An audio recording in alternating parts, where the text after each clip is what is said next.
Сәлем достар, біз бүгін сіздермен жедел коронарлы синдром туралы талқылайтын боламыз.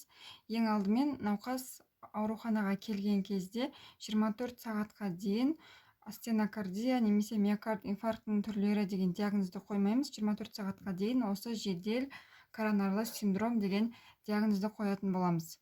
24 сағаттан кейін ғана оларды нақты ішіндегі қай түрі, қандай сатысы, қандай қауіп тобы осыған қарай бөліп қарастырамыз. Ендеше миокард инфарктісіне келетін болсақ, миокард инфарктісінің екі түрі бар. Ол патологиялық қуыс ішесімен и патологиялық қуыс ішесінсіз, немесе трансмуральды, интрамуральды деп айтылады. Трансмуральды бұл миокардтың бүкіл қабатының қаптап орналасатын, яғни бүкіл қабатында некроз ошақтарының болуымен қамтамасыз етіледі. Ал интрамуральды бұл миокардтың бір немесе екі қабатын ғана қамтитын бөлігін айтамыз. Осыған орай даму сатысына қарай миокард инфарктісін үш түрге бөліп қарастырамыз. Олар жедел, жеделдеу және тыртықтану деген сатылары. Негізі өте жедел деген сатысы да болған, бірақ дүниежүзілік денсаулық сақтау ұйымы ол сатысы тек 30 минут пен 2 сағатқа дейінгі аралықты ғана қамтығандықтан, науқас тіпті ол уақытта ауруханаға келіп үлгермейді, сондықтан ол сатыны алып тастауға ұсыныс жасалған. Біз жедел, жеделдеу және тыртықтану осы үш сатысын қарастыратын боламыз.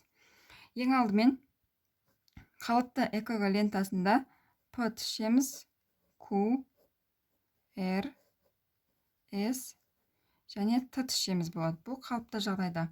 Ал жедел миокард инфарктісі кезінде П тішеміз қалыпты, патологиялық Q тішесі болады, R тішеміз биік және мысық арқасы деп аталады.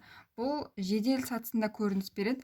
Тура мысықтың арқасы сияқты көрініс бергендіктен оқу кітаптарда солай жазылады. Мысық арқасы бұл кезде S-ті бірігіп кеткен болады. S-ті изолиниядан жоғары және бірігіп кеткен көріністе болады. Егер сіз ЭКГ-дан осындай көрініс көретін болсаңыз, бұл жедел миокард инфарктісі болып табылады. Екінші сатысы бұл жеделдеу сатысы деп аталады. Жеделдеу сатысында тура осы сияқты S-ті изолиниядан жоғары болады, бірақ изолинияға максималды түрде жақын орналасады.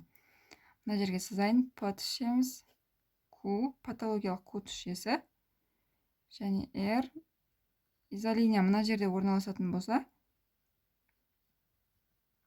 S-ті сегментіміз изолинияға максималды жақын болады. Егер сіз изолиниядан кішкене ғана жоғары немесе изолинияның бойында көретін болсаңыз, ол жеделдеу сатысы екенін көрсетеді. Және үшінші сатысы ол тыртықтану сатысы. Тыртықтану сатысында S-ті уже изолинияның бойында немесе изолиниядан кішкене төмен болуы мүмкін. Яғни ол кезде П тішеміз, патологиялық Q тішеміз, R кішкене ғана биік немесе изолинияның бойында, Т тішеміз теріс болуы да мүмкін, немесе оң болуы да мүмкін. Плюс минус Т деп жазып қояйын сол үшін. Байқасаңыздар, жедел сатысында енді бастаған, жедел сатысы жоғары болды изолиниядан.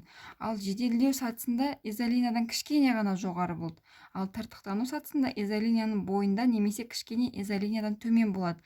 Яғни осылай өз қалпына келетін болады.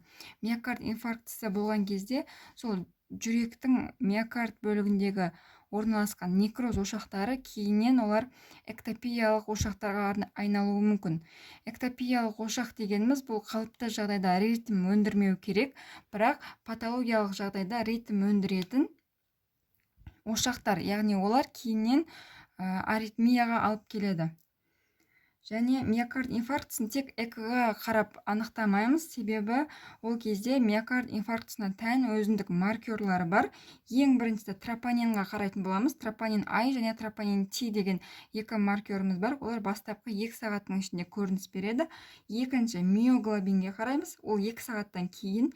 Және креатинин фосфокиназа 6-9 сағаттың аралығында көрініс береді.